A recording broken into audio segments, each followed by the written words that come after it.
Muchas veces pensamos que la economía es como, de alguna manera, la carreta de un país y la colocamos delante de los caballos, que son quienes jalan la carreta.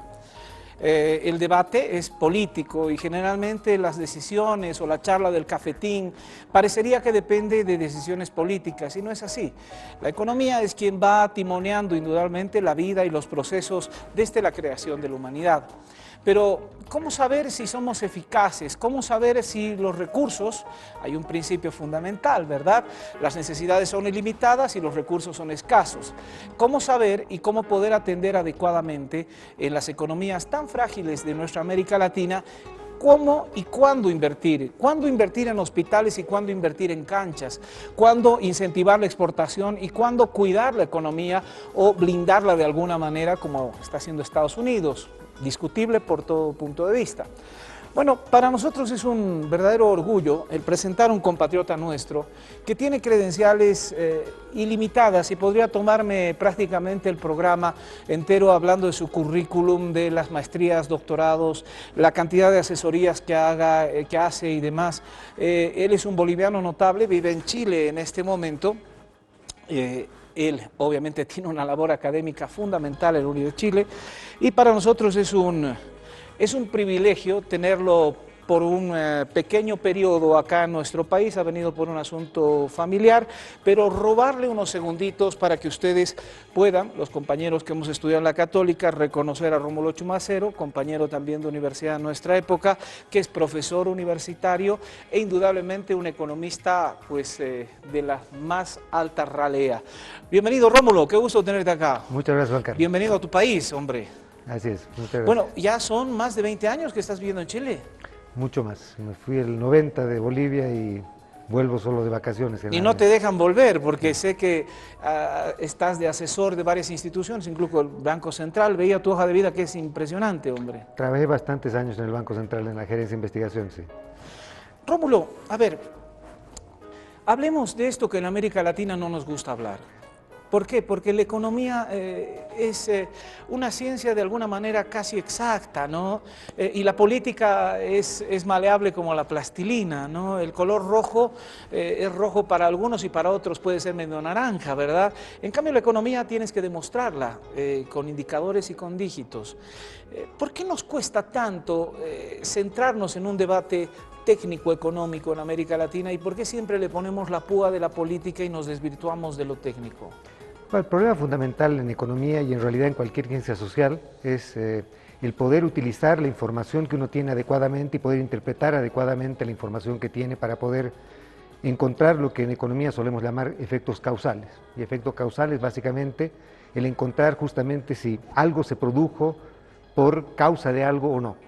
Un ejemplo típico del debate que veo que está ocurriendo, lamentablemente desde mi punto de vista algo estéril, que ha ocurrido en el último tiempo en Bolivia, es justamente el mismo debate que probablemente ha ocurrido también cuando uno ve los partidos de fútbol y lo escucha a Mourinho. Mourinho es un técnico que típicamente, cuando uno sabe si su equipo ganó, porque generalmente va a decir que su equipo ganó por la maravillosa estrategia que él propuso, y su equipo perdió fue generalmente un problema de alguien distinto a él, generalmente el árbitro, a veces algún jugador, etc.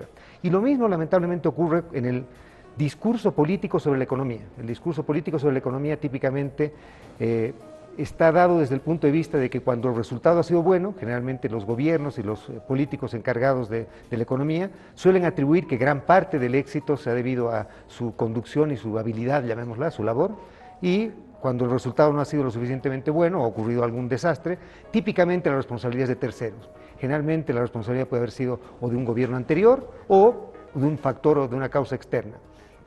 Y esto es lo que ha ocurrido en el último tiempo en Bolivia, ¿no es cierto? En Bolivia el debate ha estado básicamente centrado, desde mi punto de vista, en intentar explicar las razones o el origen de la bonanza del último tiempo en Bolivia, y un lado de la cancha, digamos, está atribuyendo que parte fundamental de la bonanza se debió a los increíblemente espectaculares términos de intercambio que Bolivia enfrentó, y la otra parte dice que en realidad eso ayudó, pero que se debió al manejo de política económica, algo heterodoxa, llamémosla, que ha hecho este gobierno. Y por lo tanto, obviamente, enfrentado ante este problema, el dilema del científico, llamémoslo así, del economista, es el de intentar dilucidar cuál de estas historias parece ser más verosímil. Ahora, el verdadero científico, como tú bien mencionas, pues no es de derecha o de izquierda. Me imagino que se sentirá muy bien con un gobierno que le permita aplicar ciertas herramientas y mecanismos que le den resultados que puedan ser visibles en estos indicadores. Mejor calidad de vida, no sé, varios indicadores dentro de todo esto. Y a veces nos hemos enfrascado a exigirle a los técnicos que se vuelvan políticos, ¿no? Y más o menos, ¿de qué color es esta pared? ¿De qué color quieres que sea? ¿No? Sí. Y ahí es donde la fidelidad del dato, y ha sido muy echada a menos, instituciones como el INE, por ejemplo, han sido muy echadas a menos, porque la fiabilidad del dato que pueda permitirte un análisis adecuado o la carencia de información, varias empresas públicas que tendrían que tener sus datos perfectamente colgados en la web, prácticamente no los encuentras, la última actualización ha sido el 2006, digamos, ¿no? Mire, yo tengo una pena enorme en esto porque mi primer trabajo, todavía estudiante de la Universidad en la Católica, y era un muchacho muy chico, y mi primer trabajo fue justamente una invitación que recibí para ir a trabajar al INE. Entonces yo estuve en el INE, fue muy gracioso porque no sé si fue después de la tercera o cuarta semana, ya me pusieron de jefe de una cosita, de jefe de división de estadísticas sectoriales llevaba. Y a mí realmente parte de mi tiempo en la Universidad Católica la dediqué a trabajar en el INE, y yo le tengo mucho cariño a eso y mucho cariño a cómo se crearon instituciones con los rudimentos que siempre tiene Bolivia, pero que yo creo que en su momento llegó a formar cosas muy interesantes. Yo recuerdo, estuve involucrado en la primera encuesta permanente de hogares, en la encuesta integrada de hogares. Mi tesis fue la tesis de pregrado, fue la primera aplicación que yo sepa de utilizar una base de datos así de grande para trabajar algo sobre regularidades del mercado laboral. Y lamentablemente, como tú dices, sobre todo yo estando en Chile y ahora tratando de hacer investigación que involucraba a Bolivia, es muy difícil poder acceder a información, fiable, y de hecho información, ni siquiera poniéndole un adjetivo. Voy a hacer un paréntesis en esta teoría que estamos revisando para acercarnos a... me encanta el modelo que desarrollaste, la manera en la que has cruzado datos y el caso boliviano en concreto. ¿Cómo llega un boliviano a ocupar un cargo tan importante en Chile? Máxima, pues las estridencias que todos conocemos y que se han exacerbado en este último tiempo.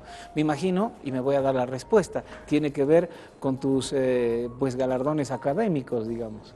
Yo he tenido mucha suerte siempre. Yo me fui a estudiar en 1990 a Chile, y la verdad es que lo primero que hice fue molestar con humor de la primera persona que conocí, y encontraron que como ni a ellos les afectaba mi humor, ni a mí me afectaba el suyo, siempre tuvimos un arreglo muy conveniente y nunca tuve absolutamente ningún problema en ninguna parte donde he ido. Nunca he sentido nada distinto a simplemente tratar a mis pares como pares, y que mis pares me sientan o me traten del mismo modo. O sea que la verdad es que no he sentido nada muy distinto a lo que yo asumo que cualquiera sentiría trabajando en cualquier parte. Pero indudablemente la responsabilidad es importante porque obviamente hay una vara un pelín más alta al no ser connacional de alguna manera. Sí, o sea, cuando yo fui a estudiar a Chile, después me fui a estudiar a Estados Unidos, y acabando de estudiar en Estados Unidos, me hicieron una oferta para volver a Chile, y recuerdo que claramente la primera oferta que me hicieron para llegar a Chile tenían que escribir una hoja para que la Cancillería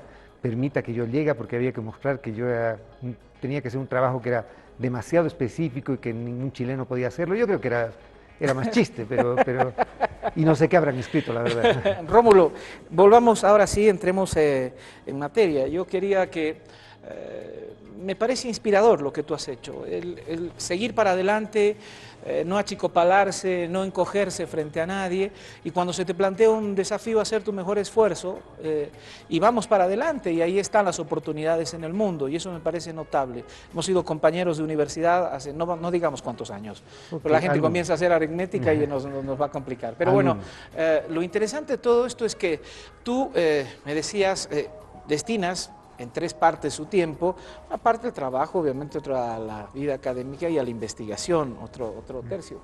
Dentro de este espacio que tú lo dedicas, ¿cómo hacer para,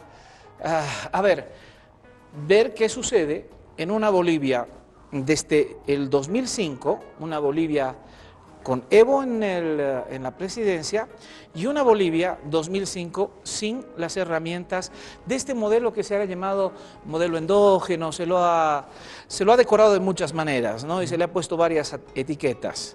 Bueno, el modelo boliviano, digamos, ¿y has podido hacer este divorcio de escenarios? Claro, o sea, justamente el problema fundamental que trato de responder en la investigación que realicé, partí el año pasado, trabajando en esto, y ya presenté este documento en varios lugares académicos, acá y afuera de Bolivia, y lo que quería ahora es aprovechar esta oportunidad para comentarte un poco los resultados de lo que he encontrado.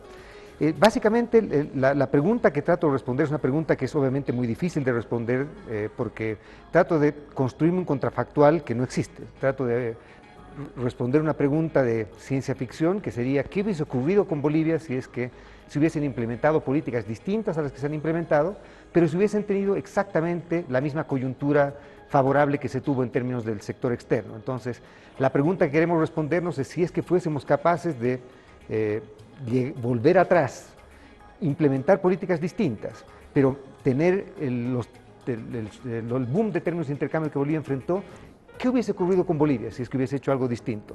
O al revés, si es que Bolivia hubiese hecho lo que Bolivia ha hecho ahora, pero no hubiese enfrentado el boom de términos de intercambio que sí tuvo. Entonces, construir estos contrafactuales es algo que obviamente no es fácil, pero que afortunadamente la teoría y la ciencia económica ha avanzado lo suficiente como para empezar a tratar de encontrar respuestas cada vez más satisfactorias a estas preguntas. Bueno, y es así, esta Bolivia virtual, así le llamaremos entonces, Bolivia ahí, digamos, inventada con indicadores económicos de otras naciones, tomados, no sé, pues Zambia, que vivían en el mismo momento que Bolivia, y la Bolivia actual.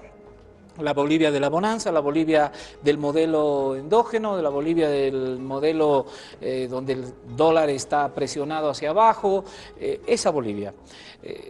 Has preparado unas gráficas para que la gente lo pueda entender. Sí. No sé si podemos ir viendo la primera para que nos las explique. Tal vez probablemente lo que puede hacer, esto era simplemente una manera de presentarles algo distinto a esto. Justamente era tratar de mostrarles un poco, ojalá con algo de humor, un ejemplo de lo que está ocurriendo o de lo que ocurre, de lo que lamentablemente es muy difícil de poder discernir efectos causales, porque si recuerdas, una de las cosas que ocurre típicamente es que cuando se dice, bueno, es que después del gobierno de Evo Morales vino el boom del PIB y demás indicadores en Bolivia, entonces tiene que haber sido a causa de esto que ocurrió lo otro. Entonces es que pasó A y luego pasó B, entonces A tiene que haber causado a B.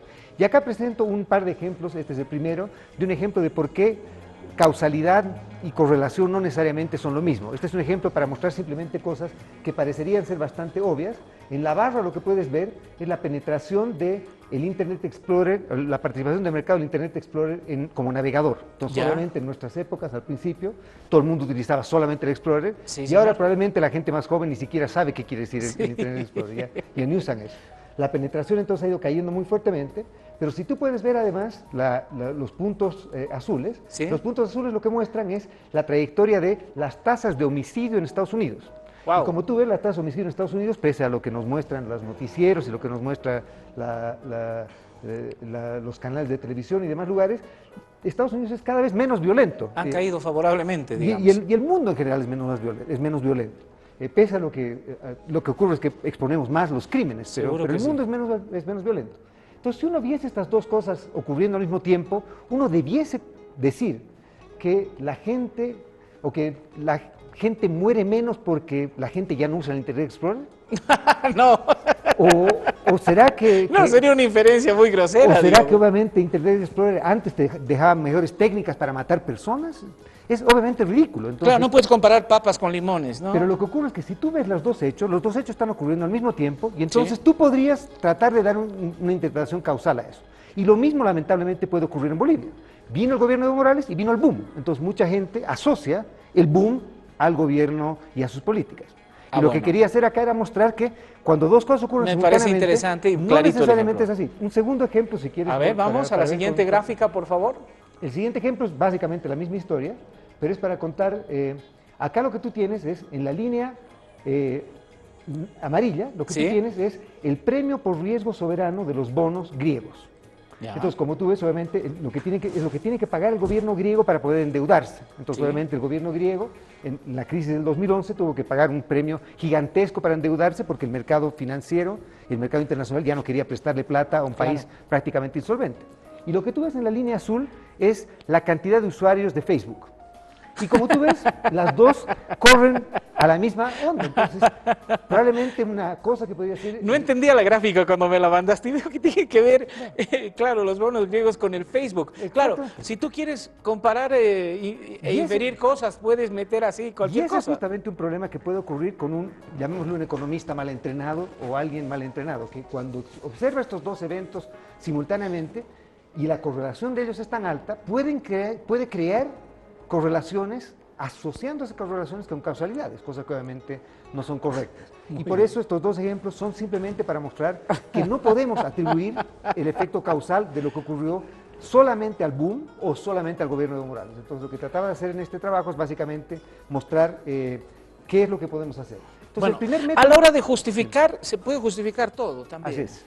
Justamente, ese gráfico, podría, el ministro griego Eva podría decir... no se comió la manzana, sino se le cayó encima por la ley Exactamente. de la gravedad, pobrecita, el imperio le hizo caer, y Exactamente. el pobre de Adán que moría de hambre se morfó la manzana, ¿no? O sea, todo tiene explicaciones. Pero la gracia de la ciencia económica y de la econometría como herramienta para tratar de resolver esto, es que estas dos cosas, estos gráficos que voy a mostrar y el ejemplo que tocamos de poner, es justamente una falacia lógica. Y esa falacia lógica es una falacia, como buena falacia, tiene un nombre en latín también, ¿cómo es? Claro, propter hoc, no.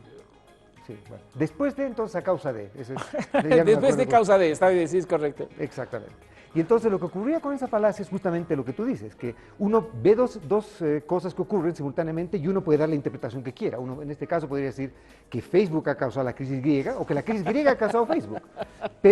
Y eso se llaman correlaciones espurias en economía o correlaciones sin sentido. Ya. Lo que tratamos de hacer en economía es justamente tratar de sacar la parte sin sentido para encontrar los efectos causales. Entonces, el trabajo que yo intento hacer hace 3 ejercicios, y en los 3 ejercicios intento ver cómo puedo justamente separar el efecto de la coyuntura favorable con las políticas económicas. Perfecto. El primero de estos ejercicios, como tú decías, es justamente un ejercicio en lo que trato de hacer es de construir este contrafactual. De modo resumido, la idea básica es la siguiente: para tratar de evaluar el efecto del tratamiento, entre comillas, Evo Morales, lo que tendríamos que tratar de hacer es tratar de tener una Bolivia que tiene todo exactamente igual a lo que tenía en la época en que Evo Morales fue presidente, que implementa políticas distintas a la de Evo Morales, pero todo lo demás es igual. O sea que los términos de intercambio son iguales, todo es exactamente igual, excepto que las políticas. Y por lo tanto, para poder hacer ese experimento, entre comillas, necesito tener una cancha en la cual poder experimentar. Claro. No puedo volver atrás y no puedo pedir a Bolivia que haga algo distinto y tratar de evaluar qué hubiese ocurrido en ese universo paralelo. Entonces, una de las maneras de tratar de hacer este ejercicio es justamente la tratar de construir lo que se llama, lo que tú decías, la Bolivia artificial o la Bolivia sintética, y es utilizar un método publicado hace no mucho tiempo en el Journal of American Statistical Association, y lo que hace en este paper es básicamente escribir o describir un nuevo método para tratar de resolver este tipo de problemas, de cómo podemos resolver problemas en los cuales tenemos un agente tratado, en este caso Bolivia, Sí. y tratar de construirle un control, tratar de construir a alguien que se parezca mucho a Bolivia, que no sea Bolivia, y que antes del tratamiento y después del tratamiento ver qué se ha ocurrido con esa Bolivia alternativa. Caramba, interesante, ¿ah? Entonces, ahora sí, si quieres... podemos Ahora sí, pasar vamos al gráfico, por favor. Al siguiente. Tenemos Entonces, ahí... esta es mi Bolivia artificial. Lo que hago en esta Bolivia artificial es Ya. básicamente, tomo distintos países antes del tratamiento y tomo muchos indicadores económicos y sociales y trato de ver qué combinación lineal de países se acerca más a lo que era Bolivia antes del... O sea, en Evo números Morales. somos clones, digamos. Exacto. No Entonces, en nombre. O sea, no. le has Entonces, metido mira, si tú Nigeria, ves, Perú, claro. Togo, Si tú ves, Reino Unido. Tienes Costa de Marfil. Bolivia, en el fondo, antes del tratamiento, era 6.2% de Costa de Marfil, 15.6% de Kirguistán, 4% de Níger, 52% de Perú, 10%, 11% de Togo, y obviamente yo siempre decía, ¿por qué mi humor no es muy entendido acá? Debe ser porque parece humor inglés, más o menos 4%, Uruguay 6%, y obviamente ese toquecito medio dictatorialito, Zimbabue, algo de menos del 1%. Entonces, si uno mete en la licuadora estos países, estos Ya. 8 países, y saca esta combinación lineal de países, lo que quiero tratar de mostrarte es que, pasa si quieres Vamos al siguiente cuadro, gráfica, por favor. y lo que quiero mostrarte ahí es que básicamente si uno hace eso, Ya. y uno agarra la Bolivia real, que es lo que tengo en lo que dice real, Ya. es la Bolivia efectiva, Sí. lo que está en la siguiente columna, La la Bolivia sintética. sería mi Bolivia artificial, Sí. y lo que tengo en la otra columna es el promedio de países del mundo. Entonces he tomado 84 países en el mundo y veo que obviamente si tú tomas los 84 países en el mundo, Bolivia es bastante más pobre y bastante más mediocre, entre comillas, en términos económicos y sociales que el promedio del mundo. Pero si tomas esta combinación, esta licuada de países que te propongo, Ya. y tú comparas la Bolivia real con la Bolivia artificial que te he creado, la Bolivia real y la Bolivia artificial son tremendamente parecidas. En casi todos los indicadores son muy, muy, muy parecidos. Ya. En cambio, todos los demás países no. Con eso trato de decirte que la Bolivia que he creado, la Bolivia alternativa, es una Bolivia que se parece mucho a la Bolivia efectiva antes de Evo Morales. Entonces, obviamente, como Costa de Marfil y demás países no tuvieron a Evo Morales, afortunado o desafortunadamente, entonces lo que ocurre es que ahora yo voy a poder comparar a esta combinación lineal de Claro, países con claro, lo que claro. ocurrió con Bolivia. Entonces, si ves el siguiente gráfico, Vamos al siguiente y el gráfico. siguiente gráfico es probablemente el gráfico más decidor de A lo ver. que hace el documento. Entonces, lo que tengo ahí es básicamente lo siguiente. En la línea azul, Ya. lo que tú tienes es el PIB per cápita Ya. en dólares de paridad de poder de compra de Bolivia. Entonces, en la línea azul lo que tú tienes es el PIB efectivo de Bolivia y tienes una raya, el año 2005, Sí. que es justamente la barrera que nos da cuando llega Evo Morales. Ya. Entonces, si tú ves, la línea azul es como estaba Bolivia. Pasado el 2005, obviamente, Bolivia ha crecido mucho, la línea azul ves creciéndola Sí, señor. bastante. Y ahora lo que tú tienes es la Bolivia artificial, entre comillas. Mi Bolivia artificial es la línea roja, la línea punteada. La línea Entonces, punteada. Crece si- más. Si tú ves la línea punteada hasta el año 2005, es muy, muy, muy parecida a la Bolivia efectiva, Sí, porque señor. justamente lo que he hecho es crear una Bolivia que se parezca mucho a la Bolivia efectiva hasta el 2005. Ya. Pero solo hasta el 2005, y del 2005 en adelante le digo, veamos qué es lo que le ha ocurrido a esta Bolivia alternativa que Ya. no contaba con el tratamiento. Y como ves, A ver, la vamos Bolivia a la gráfica alternativa, otra vez, por favor. A la gráfica, señora Mati, gracias, muy gentil. como ves, la Bolivia alternativa obviamente se ha distanciado muchísimo de la Bolivia real. La Bolivia alternativa, entre comillas, o la Bolivia artificial, ha crecido bastante más que o hubiese señor. crecido bastante más que la Bolivia Así es. efectiva. Y por lo tanto, este mi primer ejercicio me dice que el tratamiento, entre comillas, Evo Morales, ha sido costoso al país en promedio, básicamente, de acuerdo a este método, casi 5 puntos de PIB. 4.7% 5 de puntos de PIB. Casi 5 puntos de PIB. Wow. ¿Y en el ingreso per promedio. cápita? Per En cápita. ingreso per cápita, en paridad de poder de compra, aproximadamente unos $270 por persona por año. Y si es que tomases simplemente el PIB per cápita no en paridad de poder de compra, aproximadamente $160, $170 por año por persona. O sea, esta es una dicotomía habilidad versus suerte, digamos. Exactamente. Entonces, lo que intento hacer en este ejercicio, el próximo gráfico probablemente lo único que A haces ver. es simplemente mostrar básicamente lo mismo. Lo que hago es simplemente mostrar la diferencia entre lo que ocurrió con Bolivia, la línea roja gruesa, es la diferencia entre lo que ocurrió en Bolivia y la Bolivia artificial o la Bolivia sintética. Y como ves, hasta el 2005, básicamente lo mismo, la diferencia es cero, y después del 2005, la Bolivia sintética empieza a superar a la Bolivia artificial, en hasta casi 5 puntos de PIB per cápita o PIB. En la siguiente lo que hago básicamente, si quieres, vamos a Vamos a la al siguiente, último. por favor, doña Mati. Tengo 3 más y con Para eso que nos estamos. explique.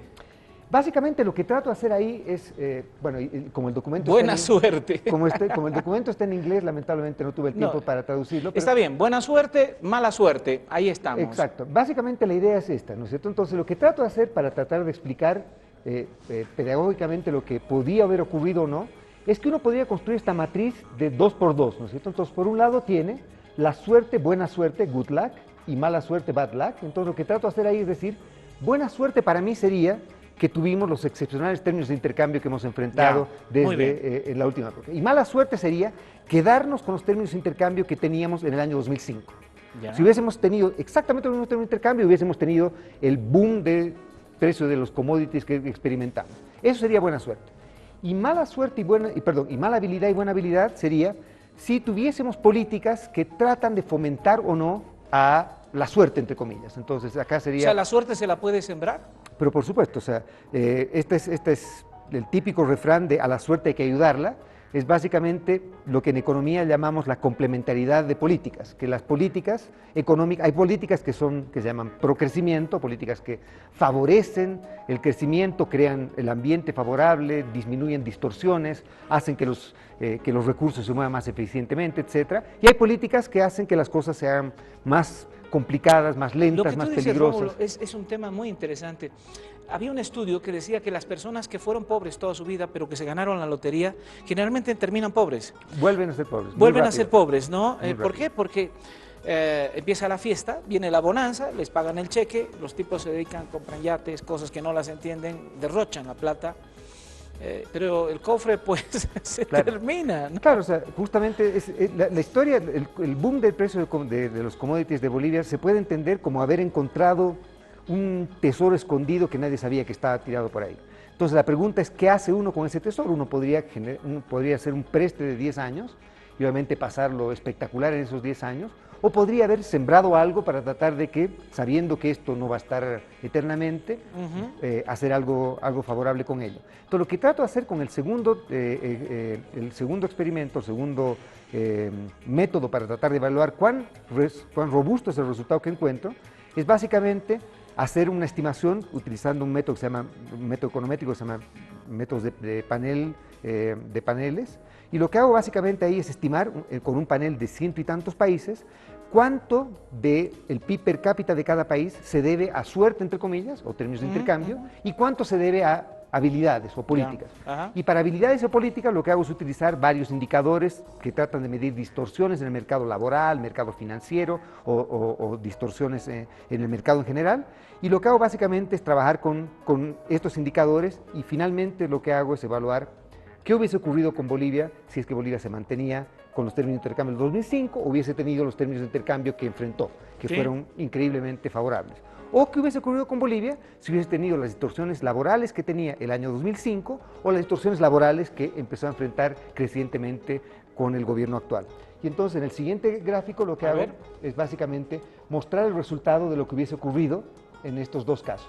Entonces tal vez nos centremos solamente en el primero de los paneles, y en el primer panel tiene la línea azul y la línea roja, y la línea azul y la línea roja nos muestran qué hubiese ocurrido con un boom de términos de intercambio, pero si hubiese tenido políticas buenas versus políticas malas, entre comillas. Entonces la política, lo que te muestra ahí es que si tú encontraste un cofre, te va a ir bien, independientemente de si lo administras bien o mal. Si eres hábil o no eres hábil. O sea, si lo administras mal, probablemente te va a ir peor. Como ves, la línea roja es, te hubiese ido peor administrando la bonanza que si hubiese utilizado políticas que hubiesen favorecido o hubiesen sido complementarias a esa bonanza.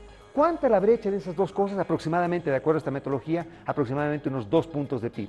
Entonces lo que tenemos ahí es que el costo de políticas más distorsionadoras para Bolivia han sido aproximadamente 2 puntos de PIB per cápita. En el otro panel lo que hago es mostrar la otra historia, de qué hubiese ocurrido si hubiese tenido buenas políticas y el efecto hubiesen tenido los términos de intercambio, el paralelo por el otro lado, pero básicamente el resultado es más o menos el que les presentaba. Ahora, no nos ha ido mal, pero nos podía ir mejor. Pero es que no nos ha ido mal. Lo que hemos tenido ha sido probablemente irrepetible en términos de coyuntura internacional.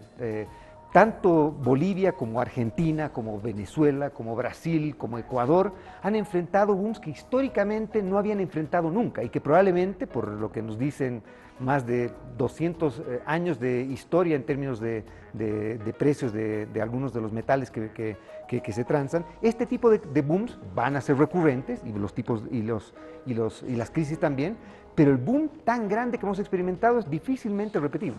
Te voy a hacer una pregunta en rigor periodístico, querido Rómulo. ¿A ti qué te inspira para hacer este tipo de charlas? Sé que estás de vacaciones, pero nos hemos reunido 3 veces, hemos analizado, estamos viendo, te apasiona esto. Tú dirías, bueno, estoy de vacaciones, yo no vivo acá, y ¿qué te inspira para hacer esto? Pues mira, o sea, yo siempre he tenido mucha añoranza a Bolivia, siempre he tenido mucho cariño a Bolivia. Tengo a mi padre acá, tengo a mis hermanas acá, tengo sobrinos acá.